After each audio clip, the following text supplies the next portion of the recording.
Enoch Chapter 74. And I saw another course, a law for her, and how according to that law she performs her monthly revolution. And all these Uriel, the holy angel, who is the leader of them all, showed to me in their positions.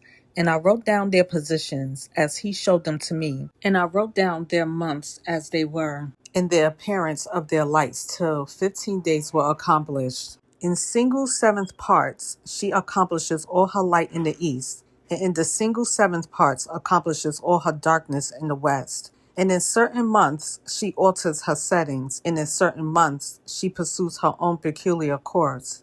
In 2 months, the moon sets with the sun. In those 2 middle portals, the third and the fourth, she goes forth for 7 days and turns about and returns again through the portal where the sun rises and accomplishes all her light, and she recedes from the sun, and in 8 days enters the 6th portal from which the sun goes forth. And when the sun goes forth from the 4th portal, she goes forth 7 days, until she goes forth from the 5th and turns back again in 7 days into the 4th portal and accomplishes all her light. And she recedes and enters into the 1st portal in 8 days. And she returns again in 7 days into the 4th portal from which the sun goes forth. Thus I saw their position, how the moons rose and the sun set in those days. And if 5 years were added together, the sun has an overplus of 30 days, and all the days which accrue to it for one of those 5 years, when they are full, amount to 364 days. And the overplus of the sun and of the stars amount to 6 days in 5 years. 6 days every year come to 30 days.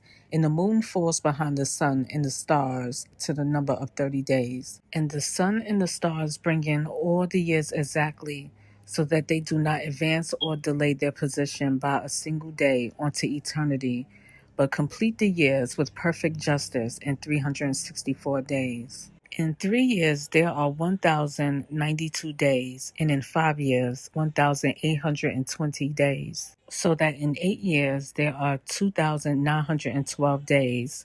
For the moon alone, the days amount in 3 years to 1,062 days, and in 5 years she falls 50 days behind. To the sum of 1,170, there is to be added 1,062 days, and in 5 years there are 1,770 days, so that for the moon the days in 8 years amount to 2,832 days. For in 8 years she falls behind to the amount of 80 days. All the days she falls behind in 8 years are 80, and the year is accurately completed in conformity with their world stations and the stations of the sun, which rise from the portals through which the sun rises and sets 30 days.